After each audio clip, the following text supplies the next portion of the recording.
The cake was already on the table when I walked through the door. My grandmother's birthday, 78 years old. Someone had ordered a 3-tier lemon cake from the bakery on Mercer Street, the expensive one, and I knew without asking that nobody at that table had paid for it. I had.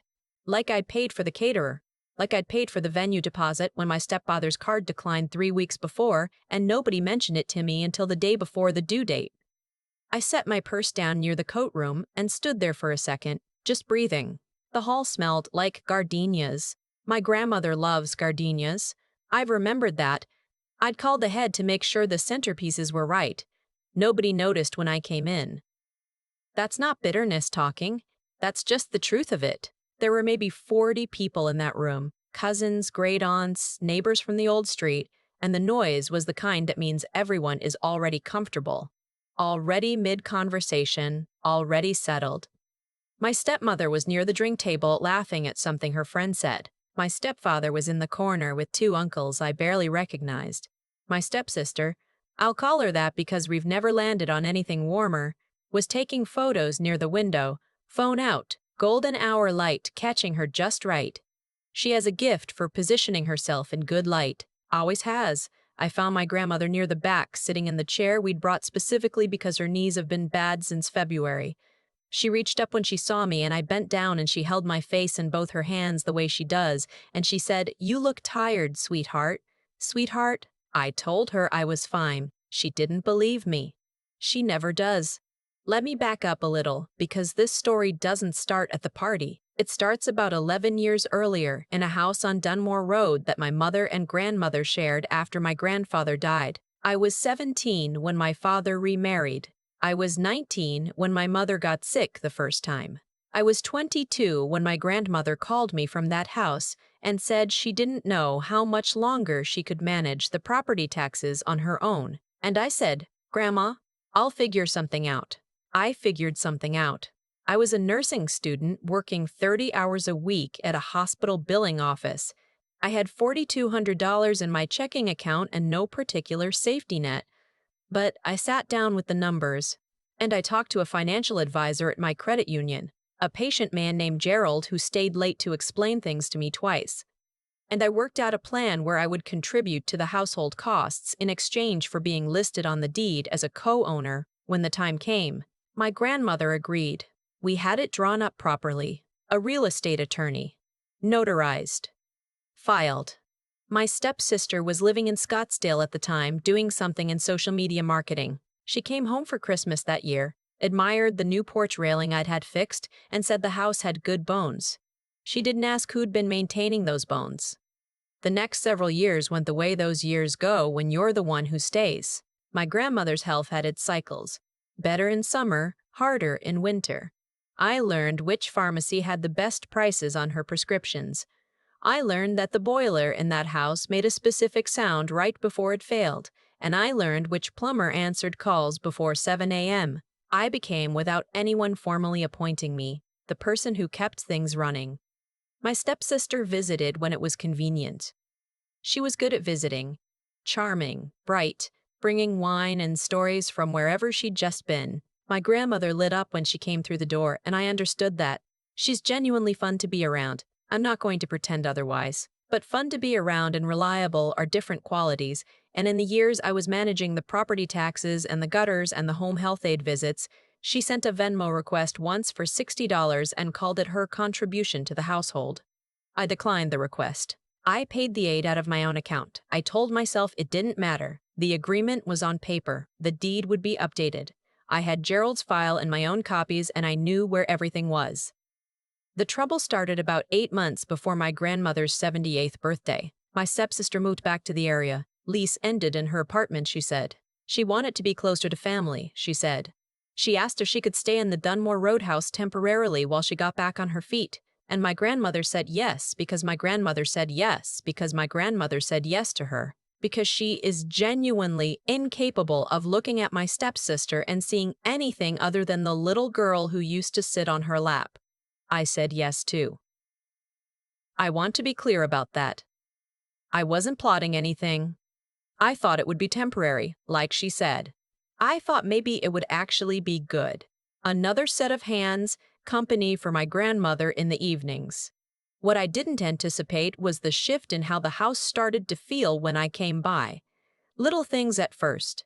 My stepsister had rearranged the living room, which was fine, except she'd moved the armchair my grandmother specifically uses to watch her shows, and when I mentioned it, she said she thought the new layout opened up the space.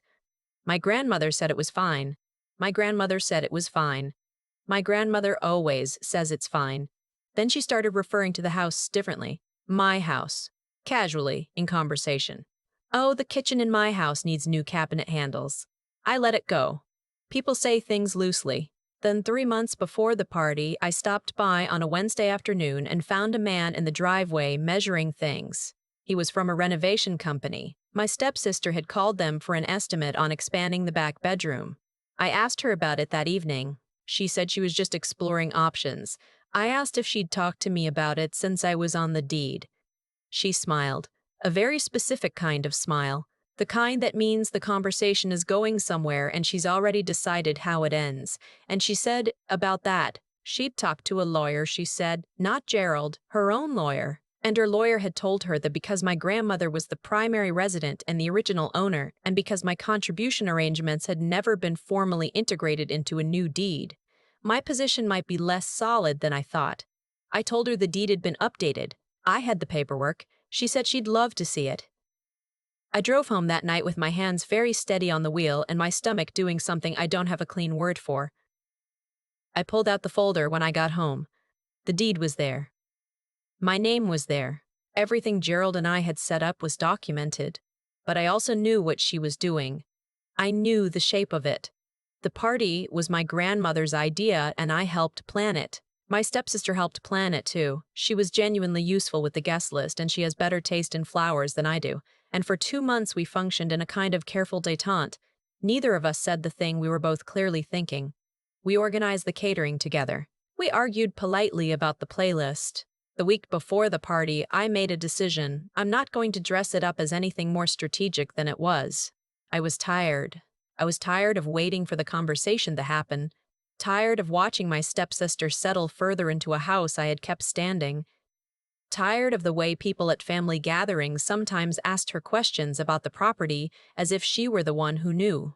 I made a decision, and I put certain documents in my bag, and I went to my grandmother's birthday party. The first hour was fine.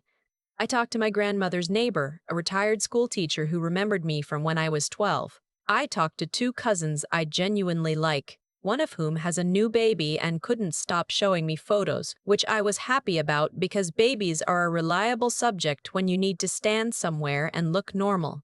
I ate something, good caterer. The food was good, and I watched the room. My stepsister was working the party the way she works every room. Warm, attentive, remembering names. She'd worn something that photographed beautifully. She hugged my grandmother twice in the first 40 minutes, and both times made sure someone nearby had their phone out. I'm not saying she doesn't love my grandmother. I think she does, in her way. But around 7 o'clock, the toast started. My stepfather went first. He's known my grandmother for 14 years, and he did fine, warm and genuine, a good story about the first time he came to Sunday dinner. My stepsister went second. Her toast was about the house. She talked about what the house meant to her. How it was the anchor, the constant, how she was so grateful to be home again, to be back where she belonged, to be taking care of this place and this woman the way she always should have been. She talked about plans, the back bedroom, a new sunroom eventually, making this house everything it deserves to be. The room applauded. My grandmother was teary. I stood near the back, and I felt something go very quiet inside me. When the applause settled, my stepsister looked across the room and found my eyes. She held them for a moment. Then she smiled and raised her glass slightly and said, to no one in particular but clearly to me, after all, some of us have always known where home is. Someone near me said all. I set down my glass. I didn't do anything dramatic. I want to be clear about that. I didn't raise my voice. I didn't make a scene at my grandmother's birthday party. I walked over to where my stepsister was standing, which happened to be near the gift table, which happened to be where I'd set my bag. I opened my bag. I took out the folder. I'm not sure she understood at first what I was holding. She kept her smile on, practiced, pleasant. I said I thought this might be a good time to sort out the question you had about the deed. Her smile changed. Not gone, she's too controlled for that, but shifted. Recalibrated. I opened the folder and I held out the deed. My name. Her name wasn't on it.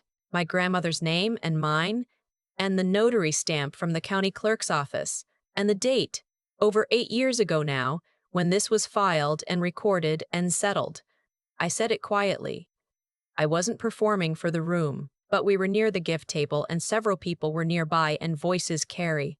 I said, I've been covering the property taxes, the insurance, the maintenance, and the home health aide on this house for 8 years. My name is on this deed. I'm glad you want to be involved in the property going forward. Genuinely. But the decisions about what gets renovated, what gets changed, and what the future of this house looks like are not yours to make alone. She stared at the document. I said, I'd love to find a way to work together on this. But I need you to understand what you're actually working with. The room had gone a little quieter. Not silent, the music was still on, but the nearby conversations had paused in that way. Conversations do. My stepsister said very carefully, Where did you even get that? I said Gerald's office, and my files, and the county clerk's records which are public. She said that doesn't mean. I said, it means exactly what it says. My grandmother was watching from her chair. I hadn't planned for that part. I hadn't wanted her to see any of this. Hadn't wanted her birthday to be the setting for whatever this was. But she was watching. And when I looked at her, she didn't look confused or upset. She looked at the document in my hands, and then she looked at my stepsister, and then she looked at my stepsister. She nodded once. Just once. Small. Private. But I saw it. The rest of the evening was the kind of awkward that people manage by drinking a little more wine and talking a little louder about other subjects. My stepsister moved to the other side of the room. I had a long conversation with my grandmother's neighbor about her garden. Someone brought out the cake, and we sang, and my grandmother blew out most of the candles herself, which she was very proud of. My stepsister left early. She said she was tired. I stayed until the end. I helped load gifts into my stepfather's car. I walked my grandmother to the door of the room and hugged her good night, and she held on a second longer than usual. And she said, That took courage, sweetheart. I said I wasn't sure it was courage. She said, Yes, it was. You've just forgotten what it feels like because you've been doing it quietly for so long. Here is what happened after. I did want to find a way to work together. That part was genuine, not strategic. I sent my stepsister a message the following week. Calm, specific. Here's what the shared ownership means. Practically, here's what I'd need from any renovation plans going forward. Here's how I'd like us to communicate about the property. She didn't respond for 10 days. When she did, her message was 3 sentences. She said she understood the situation better now. She said she was looking at other options for her living situation. She said she hoped we could move past this. I wrote back 1 sentence. I hope so too. She moved out 6 weeks later. She's renting somewhere closer to the city now. We don't talk often, but when we do, it's civil. My grandmother asks about her. I give honest answers. The house on Dunmore Road still has the original porch railing I had fixed 12 years ago. The boiler sounds right. The home health aide comes Tuesdays and Thursdays. The property taxes were filed in March. My grandmother called me last Sunday to tell me the gardenias in the backyard are blooming early this year. I told her I'd come by to see them. I meant it. I've thought a lot about what that night actually was. Not the folder, not the deed, not the moment my stepsister's smile changed shape. I mean what it was underneath all of that. It was 11 years of showing up. Not 11 years of waiting to win. Not 11 years of planning some moment where I'd get to be right in front of people. Just 11 years of Tuesday mornings and boiler sounds and pharmacy runs and property tax deadlines that nobody else remembered were coming. That's the part that doesn't make it into the story cleanly. The sheer amount of ordinary, unglamorous, unwitnessed time that goes into keeping something standing. My stepsister is not a villain. I want to be careful about that, because the easy version of this story makes her one, and the easy version is wrong. She is someone who came back into a situation she didn't fully understand and started making decisions as if her presence alone established her claim. That's a human failure. That's what happens when we confuse proximity with contribution, when we mistake showing up for a party with having built the house. I made my own mistakes. I stayed quiet too long because I didn't want to be the difficult one. I told myself the paperwork was enough, that the truth would be self-evident, that people would eventually notice who was actually there. They don't always notice. That's something I had to learn the uncomfortable way, that documentation matters, that clarity is an act of self-respect, that waiting for people to simply see what you've done is sometimes just waiting. There's a version of intelligence I used to underestimate, not the kind that scores well on tests or impresses people at dinner parties, the kind that sits down with a spreadsheet when it's scared, the kind that calls Gerald back for a second explanation because it still doesn't understand, and isn't embarrassed about that, the kind that files paperwork when it would be easier to trust that everything will work out. I had to build that kind of intelligence slowly, in a billing office at 22, in a real estate attorney's waiting room, in a house that needed someone practical and decided that someone would be me. What I know now is this: the choices you make, quietly, consistently, without an audience, are the ones that compound. Not because the universe rewards virtue on some tidy schedule, but because actions have weight. Real, practical, legal, documented weight. My stepsister's toast was beautiful and her intentions were probably genuine, but intentions don't appear on a deed. What appears on a deed is the result of choices, specific, deliberate, unglamorous choices made over years. My grandmother nodded at me once that evening. Small. She didn't say anything in that moment, didn't need to. She had watched all of it, not just the party, but the years before the party. She knew what the folder meant before I opened it. That nod is the part I keep coming back to. Not the moment of resolution. Not the part where my stepsister left early. The nod from a 78-year-old woman who had seen enough of life to recognize integrity when it was standing in front of her, a little tired, holding a folder, trying not to make a scene at her birthday party. That's what I want to hold on to. Not the winning, the being seen, finally, by someone who knew exactly what it had cost.